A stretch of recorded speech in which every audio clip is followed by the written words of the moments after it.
Hi, folks. Gonna do a book review, and I really need a shot for this. Cheers.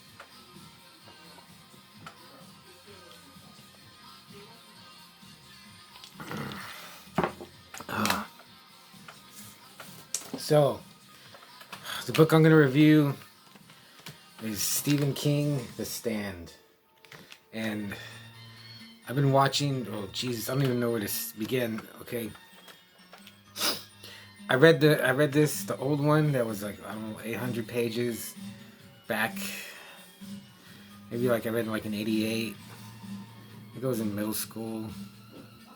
And I remember liking it, and then I read it. I got this, and I was in a book club, and I reread it,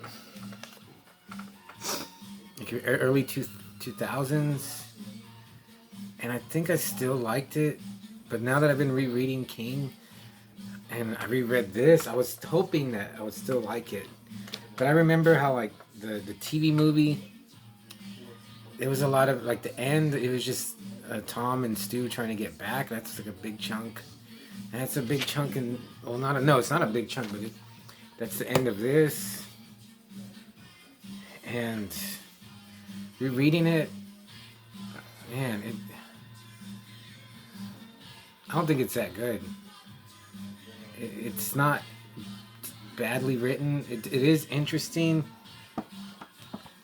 but at 1,153 pages, there's no need for that. I mean, I think you could split this up into, like, it's just like, it could be Lord of the Rings, like 3 books. There'd be like 384 pages each. That probably would have been better. I wrote a few things down, but oh Jesus, like, I have so many nitpicks with this that I'm gonna nitpick about. Uh, okay, you get Stu, Fran, Larry, Nick. Seems to be like in the first part of the book are the people that you follow, and then like Stu, I like Stu, and then I didn't really like the beginning parts of Fran and Harold. Larry was okay, and Nick was okay, and but you follow them for so long, and then it gets to Mother Abigail, and then and then like the breakdown of society with the plague. At first that was cool, but then okay, as the book get to the end of the book, but first, okay, like it gets to a part where Larry um, meets up. No, when he meets Nadine and Joe, that part of just him and her and Joe, that's like, I think it was like 70 pages. And then after that, Jesus. After that, it kind of, I think it jumps back to, what does it go to? Okay, the point is that, like, okay, I was okay. We spent 70 pages with just Larry and Nadine and Joe. I guess out of a book that's over 1,000 pages, it still is a lot. And we get like, even up to then, we get like,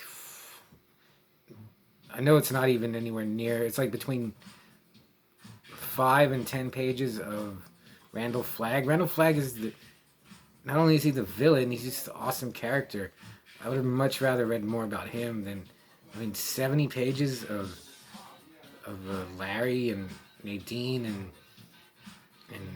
that little mongrel Joe, and then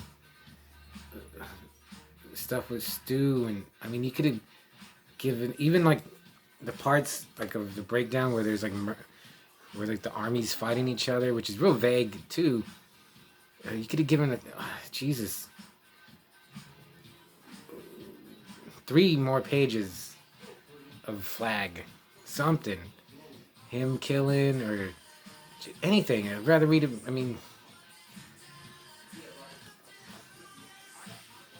and then I watched a review. I'm taking another shot. I watched other reviews, and people say like Harold is their favorite character. Harold's a bitch. And look at what he did. And he's just a whine, just complains and always whining, and he just gets mad because yeah, I've liked girls and they didn't like me, but I didn't go fucking crazy about it. Just a baby. And I wonder if, is that why, I'm gonna drop this. Is that why people like him? Because they relate to that? Like they want to hurt people or get even just because someone didn't like him?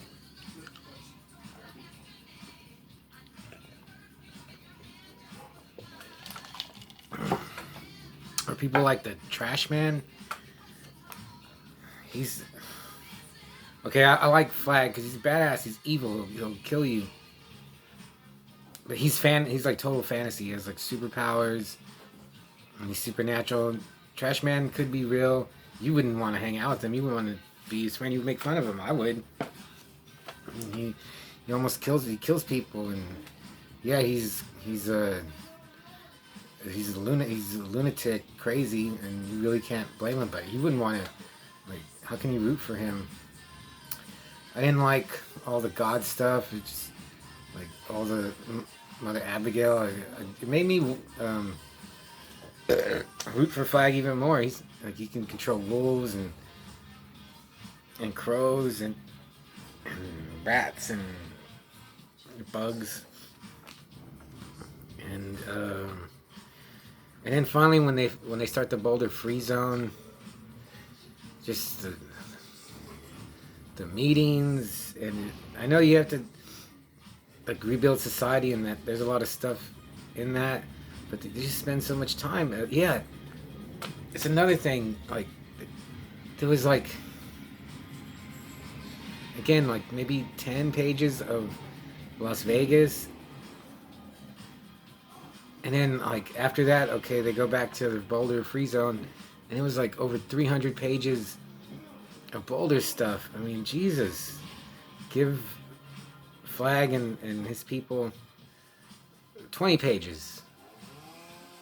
And I just noticed what King does. Like, I was trying to explain to my friend how like kind of terrible this was, and what was terrible to me is like, just imagine like Aliens, which is an awesome movie.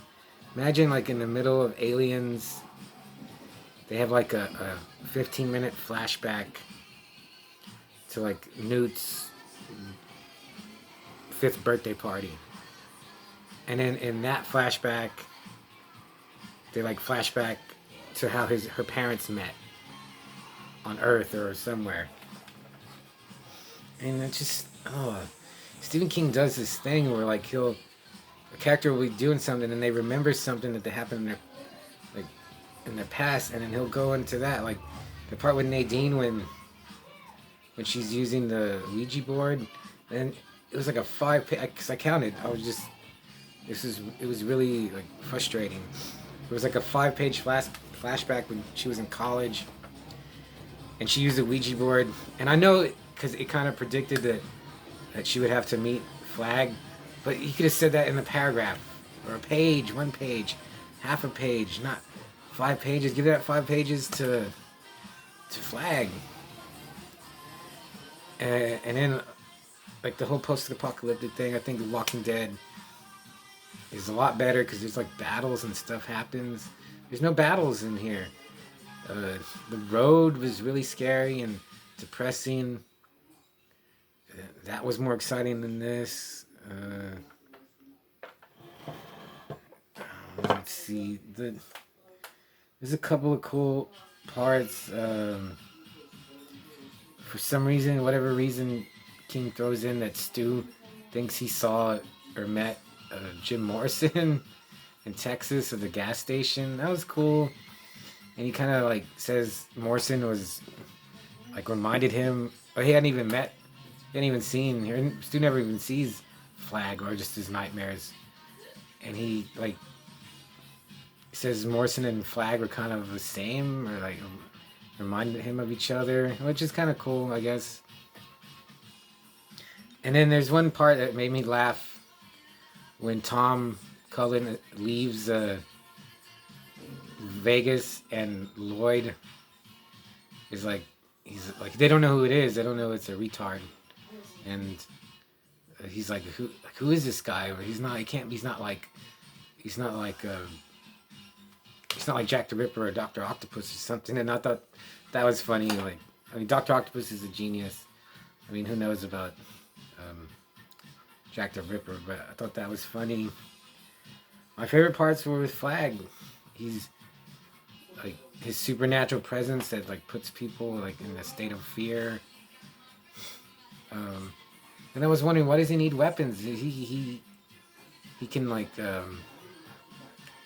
project his like psyche into animals. He can obviously teleport. And that part where he like conjures up that blue ball and burns that dude up. I was like, he doesn't. I guess he doesn't really need weapons, but I guess it was just fun for him. The part where he's talking about like gathering more weapons and he wants to do like an air raid on Boulder, I thought that was cool. It's another thing though, like King will just like, people just think about stuff they want to do or should have done, and that's like a big chunk of their, like, it, I don't know, it almost gets confusing because you could be like, is this happening or did this happen? But they're just thinking, meandering on and on, Jesus. But then when Flag says like he wants to go in the desert and there's other, I thought that was scary, that there's other diseases that they could unleash that are just as deadly as the flu, the super flu that killed 99% of the population, and there's a bunch of them that he could just unleash on the world. I thought that was cool. I was all like, it could just wipe out everybody. And then I've seen other reviews that say they don't know what Flag wanted or his motivation, which is kind of true, but I just thought he's just evil and he wants to destroy everybody. And he doesn't even know really what he is. Like that part where he thinks maybe he thinks he was a Marine, and he can't, like, he could remember like the 60s and 70s and 80s, I think. That was cool. Anything with Flag was cool. The part where he kicks Dana, like her corpse around, I like that. That was fun. Just not enough Flag though. I did like his ending where he's some island and he like, all those savages start worshiping him. I was like, that was cool. Like, he'll become like a cannibal god and like eat everyone that's left. Hopefully he did. I hope he did come to power again and just kill Stu and Fran. Like, ate their kids in front of him, like cooked them and killed them and cooked the kids in front of Fran and Stu. Cause I didn't like. After a while, yeah, I just didn't like the Boulder people. And then the Vegas people were wimps too. They're all scared of him. I mean, even Lloyd, who was kind of cool, they were all scared of him. I wanted him to have like killers behind him that like to do this kind of stuff. They're evil. You should be evil if you're gonna be evil. Go all the way. Especially if you're on Flag's side, you know, he'll maybe give you power or just like make you more of a killer. I mean, if he can make people so afraid, maybe someone that's like a real killer would gain more power from him. So this is the third time I've read The Stand. That's it. Three's enough. Like, I'm gonna trade this book. While I was reading it though, like when I was getting just frustrated, I'd look at the cover and I was like, who's that goblin? I want to know his story. Or this white-haired queer. Like, who's he? I think that'd be a better story. I think I was trying to make up one, but I couldn't. Of the goblin, of like who he is and what he is. But yeah, just Stephen King. God, it just kind of sucks. Um, there wasn't barely any parts. Oh, like that character, the kid, he was terrible. Not like he was bad. He was just. I think at first he had more like page time than Flag, and I was like, get this wimp out of here. Like, yeah, I'll give The Stand because it was just like, yeah, I was like, I got to the point at some time. I finished in like 2 weeks, and I was like, I need to finish this. I'm not gonna like. I'd watch a couple of like a movie here or there, but like I have comics that I want to read, and I was like, I'm just gonna plow through this, get it over with, and I'll never have to read it again. And Stephen King, yeah, how did he pull the wool over everybody's eyes? He pulled it over mine because I remember I loved his books. Desperation was really good.